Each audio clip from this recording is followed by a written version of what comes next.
Second क्या case बन सकता है कि हमारे पास 4 बॉन्ड पेयर हो और 1 लोन पेयर हो। तो इस केस में जो हमारी ज्योमेट्री रहती है वो क्या होगी? तो ज्योमेट्री तो हमारी रहती है टीबीपी ही, लेकिन जो हमारी शेप हो जाती है वो शेप हमारी हो जाती है सीसॉ शेप, या मैं इसको दूसरी लैंग्वेज में बोलता हूं डिस्टोर्टेड टेट्राहेड्रल। देखो सिंपल सी बात है कि जब तुम्हारा एक लोन पेयर प्रेजेंट होगा कि कोई भी तुम एक मैटर ले लो सेंट्रल एटम, तो इधर तुम्हारा एक लोन पेयर प्रेजेंट होगा, ये इधर हो गया, ये इधर हो गया, ये इधर हो गया। तो जैसे ही लोन पेयर प्रेजेंट होगा ये इधर से भी रिपेल करेगा, इधर से भी रिपेल करेगा। तो जो तुम्हें यहाँ 90 डिग्री पे दिख रहा है वो 90 डिग्री में एक्चुअल में होती नहीं है। तुम्हारा कुछ इस तरीके का अगर मैं स्ट्रक्चर बनाऊं तो तुम्हारा कुछ ऐसे बन जाता है। तो इसको हम क्या बोल सकते हैं? डिस्टोर्टेड टेट्राहेड्रल भी बोल सकते हैं। सिंपल है। तो बताओ मुझे एग्जाम्पल क्या होगा इसके, जिसमें 4 bond pair 1 lone pair present होगा। बताओ। अब कुछ नहीं करना, पहुंच जाओ उसके पास जो 4 बॉन्ड बना सकता है, जिसके पास एक लोन पेयर प्रेजेंट हो। तो सबसे पहले तुम्हारा याद आएगा ऑक्सीजन फैमिली का सल्फर। जैसे ही तुम SF4 लिखोगे तो तुम्हें आ जाएगा कि हाँ SF4 में क्या है, एक लोन पेयर है कि नहीं है? 6 ही तो होते हैं सल्फर के। तो ये फ्लोरीन हो गया, ये फ्लोरीन हो गया, ये फ्लोरीन हो गया, ये फ्लोरीन हो गया, और इधर क्या आ जाएगा? Lone pair. तो SF4 होता है वो हमारा क्या होगा? सीसा शेप का होगा। ऐसे ही अगर मैं तुम्हें एग्जांपल बोल दूं HCl4, तो वो क्या होगा? वो हमारा कुछ भी नहीं होगा, क्योंकि ये कंपाउंड एग्जिस्ट ही नहीं करता, डज नॉट एग्जिस्ट। तो ऐसे ही तुम्हारा कंपाउंड HCl6 भी एग्जिस्ट नहीं करता। रीजन क्या है? Steric crowding.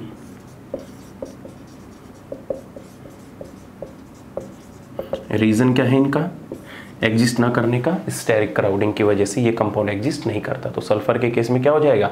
SF4 हो जाएगा। और बताइए, और चलिए आगे थोड़ा। तो जब तुम गए हेलोजन के पास, तो हेलोजन में तो भाई भर भर की है सीसा शेप। कैसे? आओ बता देता हूँ। कुछ नहीं करो, सबसे पहले क्या बना दो, एग्जाम्पल बनाने तुम्हें खुद ही सिखा रहा हूँ। हेलोजन लिखो, चलो आयोडीन लिख लो। आयोडीन क्या आती है? तुमने क्या बना दिया? एक लोन पेयर। तो 2 तो इसमें खर्च हो गए, बचे कितने? 5। तो तुम्हें तो 4 तो बॉन्ड ही बनाने हैं ना। Fluorine fluorine fluorine fluorine. तो IF4 पॉजिटिव जो तुम्हारा एग्जाम्पल होगा वो किसका होगा? सीसा शेप का। तो IF4 पॉजिटिव, ऐसे ही ICl4 पॉजिटिव, ऐसे ही ClF4 पॉजिटिव। ये सारे के सारे तुम्हारे किस में चले जाएंगे? सीसा शेप में चले जाएंगे। बताओ कोई दिक्कत है? कुछ नहीं है। IF4 पॉजिटिव, बताओ कर लोगे? एक लोन पेयर याद रखना बस। और बताओ। और ICl4 हो गया, IF4 हो गया, IClF4 हो गया। ऐसे ही BrF4 भी कर सकते हो, BrF4 पॉजिटिव भी कर सकते हो, BrCl4 पॉजिटिव भी कर सकते हो। 4, एक लोन पेयर, 5 6, और एक तुमने बाहर निकाल दिया। तो हेलोजन से सिस्टम खत्म हो गया। अब आओ तुम नोबल गैस पे। तो नोबल गैस में बताओ, जिनोन लिख दी। जिनोन लिखते ही तुम क्या लगा दोगे? एक लोन पेयर। लो सर, हमने लोन पेयर लगा दिया। लोन पेयर लगाने के बाद अब तुम्हें क्या चाहिए? 4 बॉन्ड। तो 4 बॉन्ड बना दो। लो, फ्लोरीन फ्लोरीन फ्लोरीन फ्लोरीन। तो XeF4, 2 4 2 6 कितने? तो तुम्हें 2 पॉजिटिव चार्ज भी लगाना पड़ेगा। लगाना पड़ेगा कि नहीं लगेगा? तो तुम्हारा क्या हो जाएगा? XeF4 2 पॉजिटिव जो होगा वो तुम्हारा सीसा ज्योमेट्रिक सीसा शेप का होगा, और ज्योमेट्री तुम्हारी TBP होगी। अगर तुम्हें इससे बचना है तो तुम क्या कर सकते हो? ये देखो, और भी और सिंपल एग्जांपल है। लोन पेयर आ गया, अब तुम्हें 4 बॉन्ड बनाने हैं। 4 बनाने हैं, और इलेक्ट्रॉन कितने बाकी है? 6।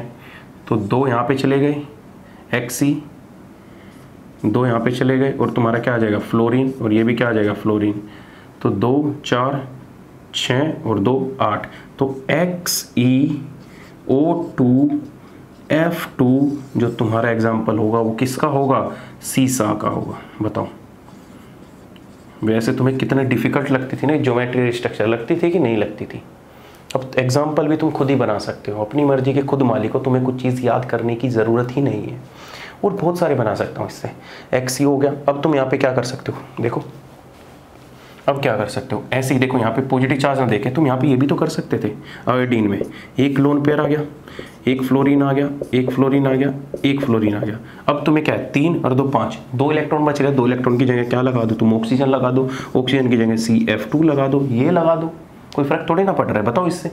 ऐसे ही तुम इसकी जगह क्या लगा सकते हो, OSO2F लगा सकते हो, या सल्फर की जगह क्या लगा सकते हो, NCF3, और ये CF3 भी तो लगा सकते हो।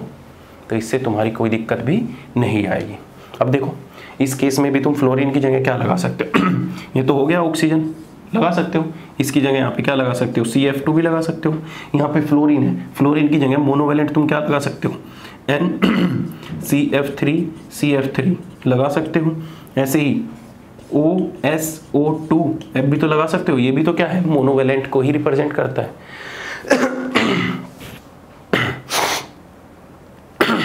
अब ठीक है सॉरी बोलो, करता है कि नहीं करता है। तो इतनी ज़्यादा दिक्कत नहीं आएगी तुम्हें एग्जाम्पल करने में, क्योंकि अब करना ही क्या है तुम्हें। अब तो तुम्हारे सामने अगर क्वेश्चन दिख गया तो तुम हर तरीके से उस पर अटैक करने के लिए तैयार हो। तुम स्टैटिक नंबर से निकाल लो, कोई दिक्कत नहीं है। तुम इस तरीके से निकाल लो कि किस ग्रुप से है तो किस ग्रुप से है तो कितने हैं, तुम इससे भी निकाल सकते हो। किसी में देख लो, स्टैटिक नंबर 5 आएगा, 1 2 3 4 5, स्टैटिक नंबर 5 है, स्टैटिक नंबर 5 मतलब TBP कर लोगे। और TBP में इसमें एक लोन पेयर प्रेजेंट है, तो ये क्या चले जाएगा, तुम्हारा सीसा चला जाएगा। तो तुम्हारा क्या हो गया, 4 बॉन्ड पेयर 1 लोन पेयर का भी केस खत्म हो गया। ऐसे ही तुम बहुत कर सकते हो, सल्फर वाले केस में भी कर सकते हो। SF4 तो है ही तुम्हारा सल्फर। तो ये सारे एग्जाम्पल आराम से कर सकते हो। तो 2 केस हो गए। थर्ड केस, TPP का थर्ड केस क्या होगा कि जब तुम्हारे 2 लोन पेयर प्रेजेंट होंगे, जब तुम्हारे 2 लोन पेयर प्रेजेंट हो और 3 बॉन्ड पेयर प्रेजेंट हो। केस नंबर 3, जब तुम्हारे 2 लोन पेयर प्रेजेंट हो एंड 3 बॉन्ड पेयर प्रेजेंट हो। तो इस केस में ज्योमेट्री क्या होगी और शेप क्या होगी।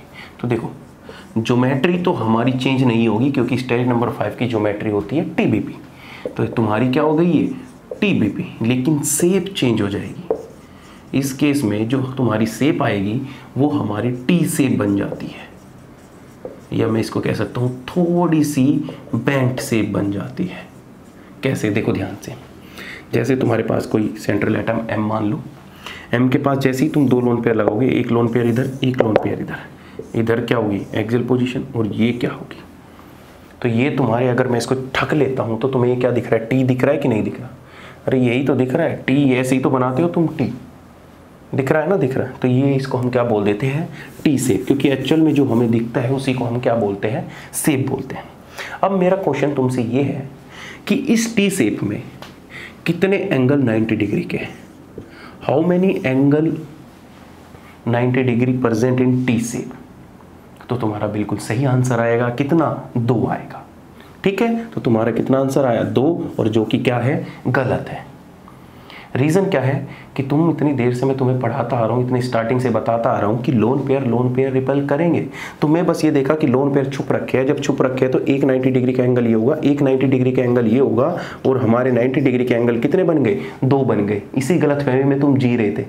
लेकिन जैसे मैं ये हाथ हटा देता हूँ, यहाँ पे लोन पेयर प्रेजेंट है, और जब लोन पेयर प्रेजेंट है तो लोन पेयर क्या धक्का नहीं मारेंगे, ये क्या धक्का नहीं मारेंगे, ये क्या आपस में एक दूसरे को रिपेल नहीं करेंगे। जब आपस में एक दूसरे को रिपेल करेंगे तो तुम्हें एक्सियल पे बॉन्ड ये खड़े हुए दिख रहे हैं, ये थोड़ा सा अंदर की तरफ झुक नहीं जाएंगे, ये अंदर की तरफ झुकेंगे कि नहीं झुकेंगे। तो जैसे ये मेटल होगा, ये इधर की बॉन्ड प्रेजेंट होगा, ये सीधा ना रह के थोड़ा सा इस तरीके का हो जाता है, ये क्या होगा, इस तरीके का हो जाता है एक्चुअल में। तो हमारा जो थीटा लेस देन 90 डिग्री होगा वो कितने होंगे, 2 होगा। बोलो, तो तुम्हारा ये दिखता किसका है, T शेप का। ऐसे क्वेश्चन पूछ लेता है, क्वेश्चन पूछ देगा कि T शेप में 90 डिग्री के एंगल कितने हैं। तुम तो महान हो, बना दोगे तुरंत ही, T शेप खींचा 1 1 2 90 डिग्री के एंगल बन गए। लेकिन ऐसी गलती नहीं करनी। अब बताओ एग्जाम्पल की बारी। बस अब तुम मुझसे पहले फटाफट एग्जाम्पल बना दो कि एग्जाम्पल क्या होंगे।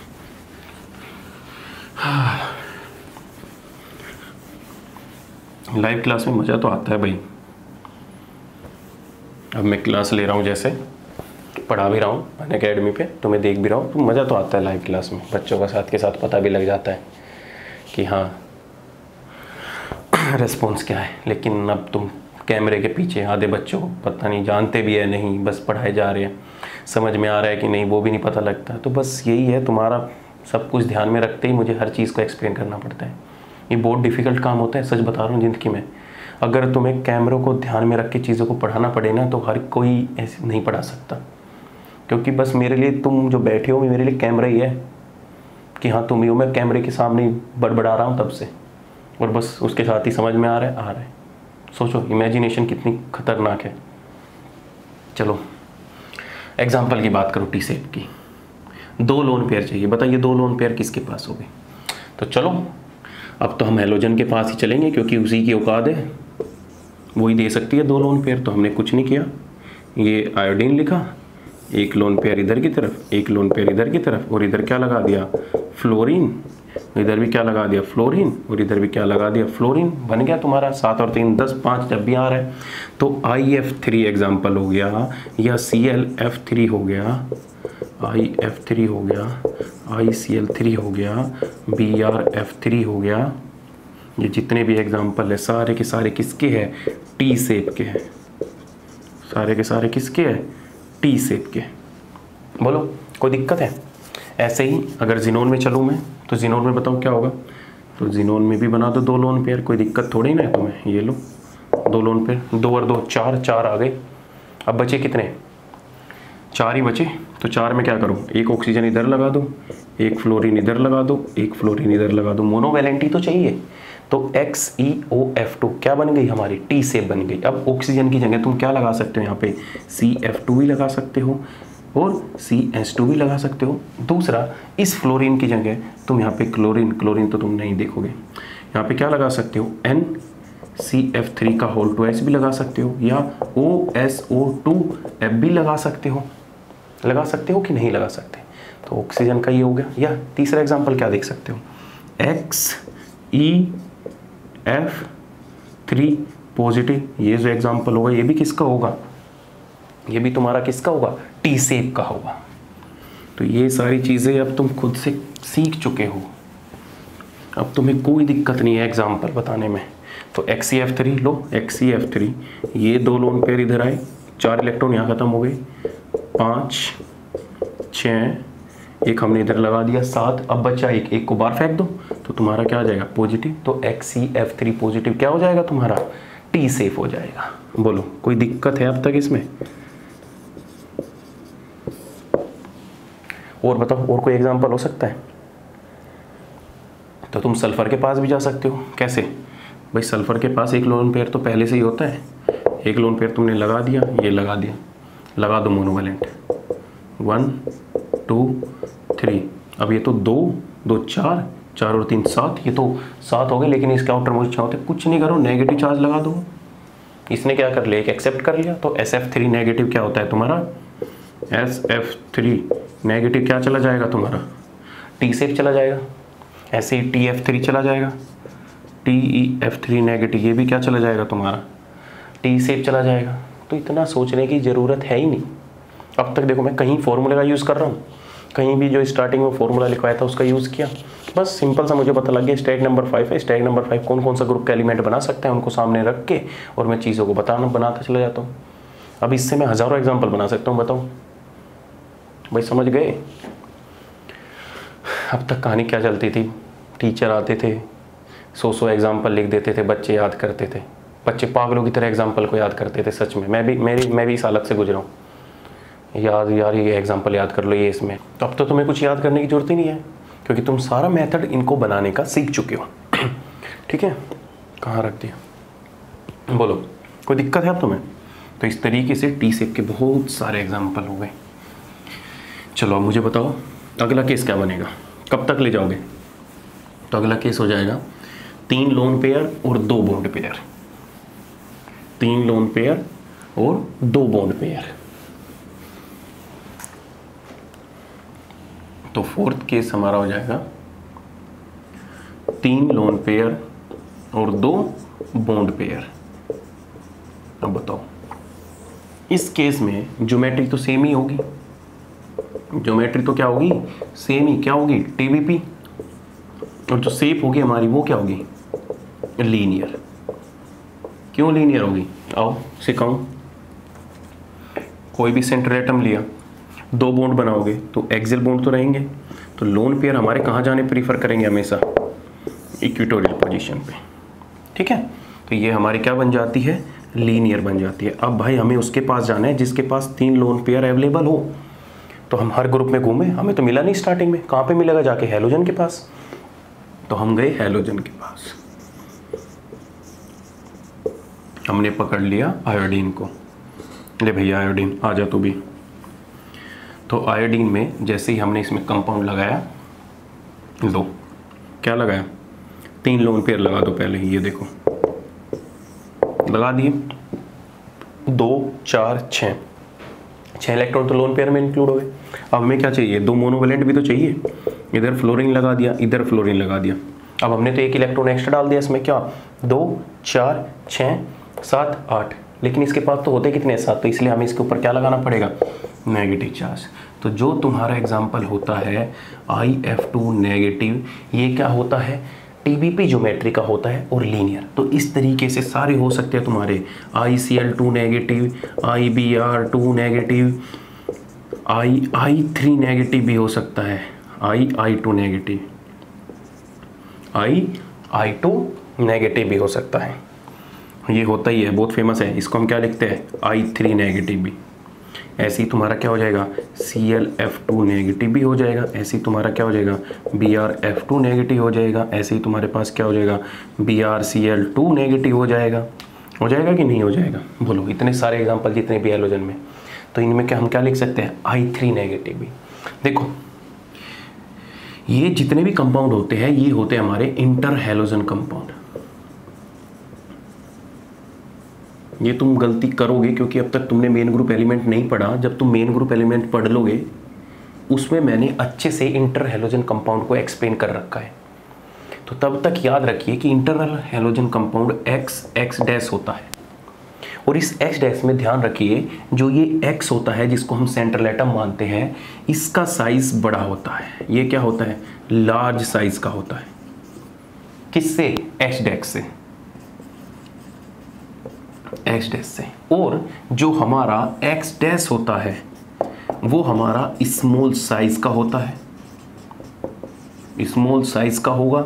दूसरा, उसकी इलेक्ट्रोनेगेटिविटी हाई होगी सेंट्रल एटम से, तो वो हमारे इंटर हैलोजन कंपाउंड कहलाते हैं। जितना देख लो, IF2, ICl2, IBr2, I2 negative, ClF2। लेकिन इस केस में जाते ही तुम कहोगे कि सर यहाँ तो इलेक्ट्रोनेगेटिव नहीं है, ये भी एक इंटरनल हैलोजन कंपाउंड होता है। इनका formation ion induced dipole movement से होता है। I नेगेटिव प्लस I2 के साथ कंबाइन होता है और I3 नेगेटिव बनाता है। यहाँ तक कहानी बिल्कुल ठीक है, लेकिन जैसे ही हम इसमें फिर से आयोडीन डालते हैं तो ये फिर से क्या बना लेता है, I5 नेगेटिव बना लेता है। और I5 नेगेटिव का मतलब ये नहीं होता कि I4 नेगेटिव, क्योंकि आयोडीन के साथ, ध्यान से सुन लो, आयोडीन के साथ 4 आयोडीन अगर लगे होंगे बगल में तो वो हाईली अनस्टेबल हो जाता है। इसलिए जो तुम सोचते हो कि आयोडीन की ज्योमेट्री जो होनी चाहिए थी, जो तुम एक्सपेक्ट कर रहे हो, जो तुम्हारी एक्सपेक्टेशन है, वो तुम्हारी ये होती है कि आयोडीन के पास I और I होना चाहिए था, लेकिन एक्चुअल में ऐसा नहीं होता। ये ज्योमेट्री जो चलती है I से, फिर उसके बाद I आता है, एक I इधर लग जाता है, एक I इधर लग जाता है। इस तरीके से ये ज्योमेट्री चलती रहती है, एक आयनिक कंपाउंड फॉर्मेशन होता है। तो जब तक हमारे 2 आयोडीन जोड़ते हैं तब तक कोई दिक्कत नहीं होती। क्यों नहीं होती, क्योंकि जब तुम इसकी I3 नेगेटिव की स्ट्रक्चर बनाओगे, यहीं पे बना के दिखा देता हूँ। जब तुम I3 नेगेटिव की स्ट्रक्चर बनाओगे तो एक आयोडीन इधर आएगा, एक आयोडीन इधर आएगा। अगर तुम ध्यान से देख पा रहे हो तो दोनों के बीच में बॉन्ड एंगल है 180 डिग्री। इसका मतलब दोनों एक दूसरे के एंटी है, और जब एंटी होंगे तो उनके बीच में कोई भी रिपल्सन नहीं होगा। ठीक है, तो उस वजह से हमारा I3 तो एग्जिस्ट करता है और पॉसिबल है। As a covalent compound. लेकिन जब हम इससे आगे चलते हैं, I5 में चलते हैं, तो उसकी स्ट्रक्चर इस तरीके से इंक्रीज होनी चली जाती है और इसका हाइब्रिडाइजेशन भी चेंज हो जाता है। हम स्टेरिक फॉर्मूला यूज करके ऐसे कंपाउंड का हाइब्रिडाइजेशन नहीं निकाल सकते। तो मैं तुम्हें ध्यान से बता रहा हूं कि जब तुम्हारे पास इंटरनल हैलोजन का कंपाउंड का कोई क्वेश्चन आता है तो उसमें ध्यान रखना कि सेंट्रल एटम हमेशा बड़ा होना चाहिए साइड एटम से, और साइड एटम स्मॉल होने के साथ साथ उसकी इलेक्ट्रोनेगेटिविटी भी हाई होनी चाहिए। जितने भी मैंने कंपाउंड लिखे हैं सबकी इलेक्ट्रोनेगेटिविटी हाई है। बस इसको याद रखो कि ये किससे बनता है, आयन इंड्यूस्ड डाइपोल से। अब देखो ध्यान से, जब तुम्हारे पास I3 का केस आएगा तो I आपस में एक दूसरे के क्या है, स्टेबल, क्योंकि एक दूसरे के पास क्या है, एंटी।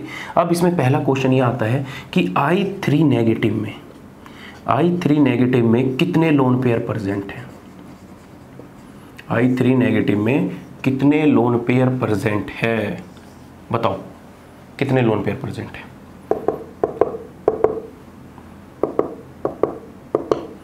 कर लोगे तो 3 3 6 और 3 9, कितने लोन पेयर प्रेजेंट होंगे, 9 लोन पेयर प्रेजेंट होंगे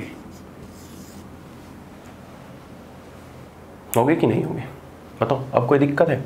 तो जितने भी इंटरनल हैलोजन कंपाउंड होंगे सारे के सारे लीनियर होंगे। ऐसे अगर मैं तुम्हें बोल दूं I3 पॉजिटिव, भाई अगर तुम्हें बोल दूं I3 पॉजिटिव की स्ट्रक्चर क्या होगी तो कैसे बनाओगे, तो तुम बनाओगे I, और ये क्या हो गया तुम्हारा आयोडाइड, ये भी क्या हो गया तुम्हारा आयोडाइड। तो 1 2 तो बन गया, 4 5, और 1 इलेक्ट्रॉन तुम्हारा बाहर चला गया, 1 इलेक्ट्रॉन तो तुम्हारा क्या चला गया, बाहर। तो इसकी अगर ज्योमेट्री देखोगे तो तुम इस तरीके से भी निकाल सकते हो, हाफ 7 प्लस के कितना आ जाएगा 2 माइनस के 1, 7 में से 2 गया 8, तो कितना स्टेक नंबर आ गया, 4 आ गया। और 4 का मतलब क्या होता है, टेट्राहेड्रल होता है।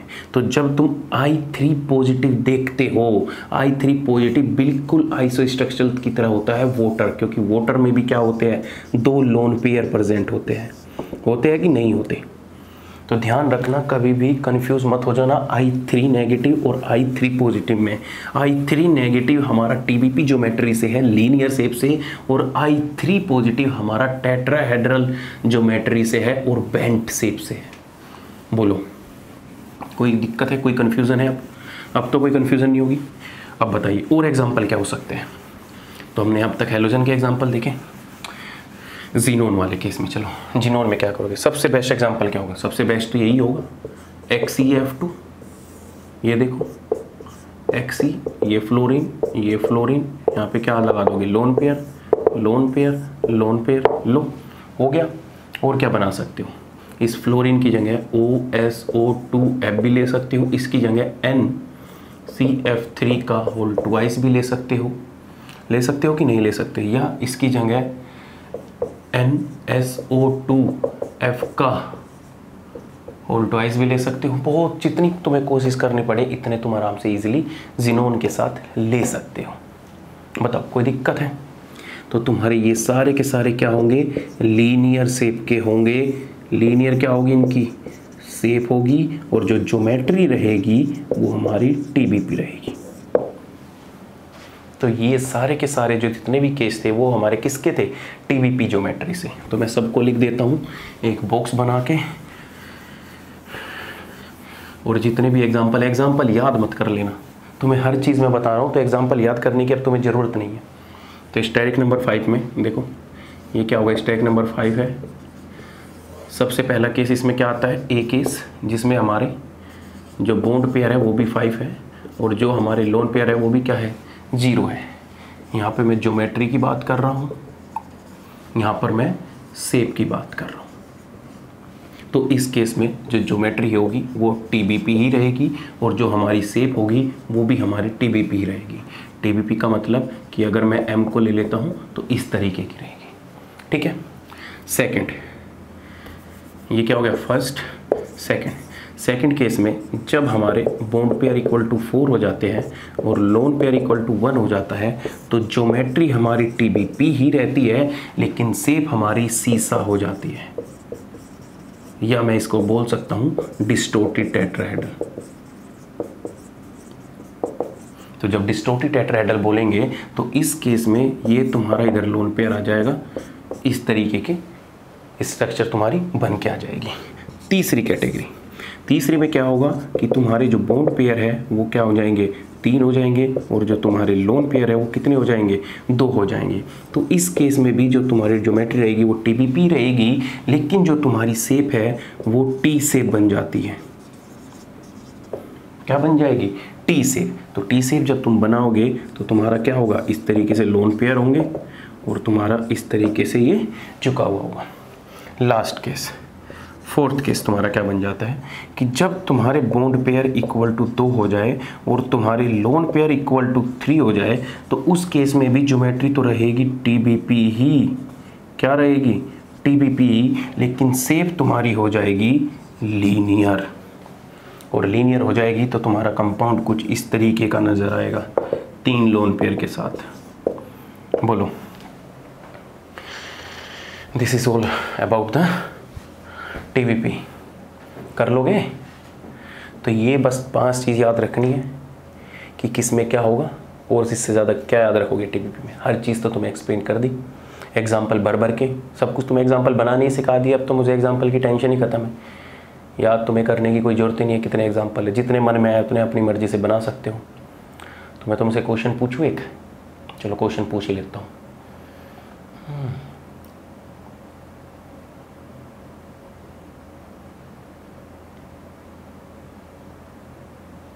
चलो, SF2 2 नेगेटिव, बताओ क्या होगा। SF2 2 negative, what is the shape of SF2 2 negative, बोलो क्या बनाओगे। तो कुछ नहीं करना, आ जाओ मेरे सामने। अब तो तुम्हें डायरेक्ट बना के देख लो कैसे। सल्फर है, 2 फ्लोरीन है, लो भैया 2 फ्लोरीन जोड़ दी। सल्फर के कितने होते हैं आउटर मोस्ट में, 6, 1 2 3 4 हो गए, 5 6, लेकिन 2 नेगेटिव चार्ज और दे रखा है, तो 2 नेगेटिव चार्ज के कितने आ जाएंगे, इधर आ जाएंगे।